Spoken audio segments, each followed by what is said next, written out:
Chapter 4 Communion of the Spirit. Communion with the Lord through the sacrament of flesh and blood is possible only at definite times, according to one's possibilities and zeal, but never more than once a day. But inner communion with the Lord in the Spirit is possible every hour and every minute. That is, through His grace, it is possible to be in constant intercourse with Him and to be aware, when He so wishes, of this intercourse in one's heart.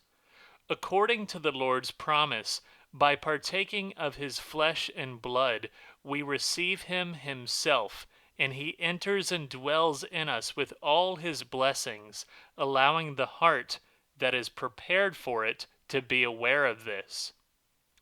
True communicants are always in a palpably blessed state after communion. Then the heart partakes of the Lord in spirit.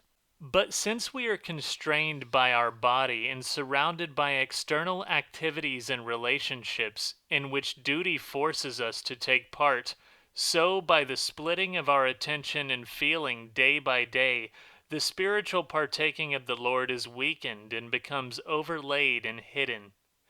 The sense of partaking of the Lord becomes hidden, but intercourse with the Lord is not broken unless unfortunately some sin enters and destroys the state of grace. Nothing can compare with the delight of partaking of the Lord. Therefore, the diligent, when they feel it weaken, hasten to restore its full power, and when they have restored it, they feel themselves again partaking of the Lord. This is spiritual communion with the Lord. It is in this way that it takes place in the times between making communion with Him through the holy mysteries. But it can also be unceasing, in a man who always keeps his heart pure and his attention and feeling constantly directed towards the Lord. All the same, this is a gift of grace, granted to a man struggling on the path of the Lord, if he is diligent and pitiless to himself. Even if a man partakes of the Lord in spirit only from time to time, this partaking is still a gift of grace. All that we can bring is thirst and hunger for this gift, and diligent striving to obtain it. There are, however, works which open the way to this communion with the Lord and to help to obtain it, although it always seems to come, as it were, unexpectedly. These works are pure prayer with childlike crying of the heart and special acts of self-denial and the practice of virtues.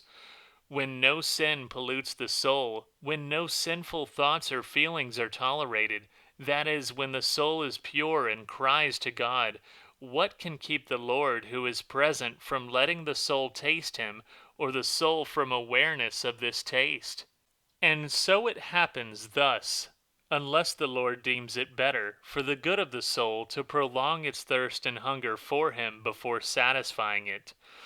Amongst acts of self-denial, the most powerful of all for this is humble obedience and casting oneself under the feet of all men, stripping oneself of acquisitiveness and suffering injustice with a good heart, all this in the spirit of complete surrender to the will of God.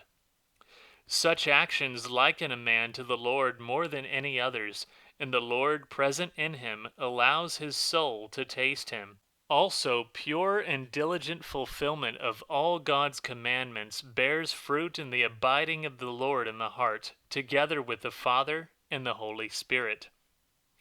Spiritual communion with the Lord should not be confused with mental memory of communion with Him in the mysteries of flesh and blood, even if this memory is accompanied by strong spiritual sensations and an ardent longing for actual communion with Him in the holy mysteries. Neither must it be confused with what the worshippers present in the church receive when the Eucharist is celebrated.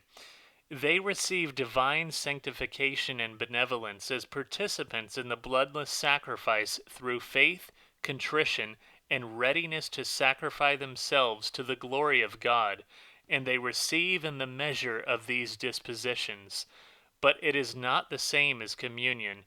although communion can also take place here.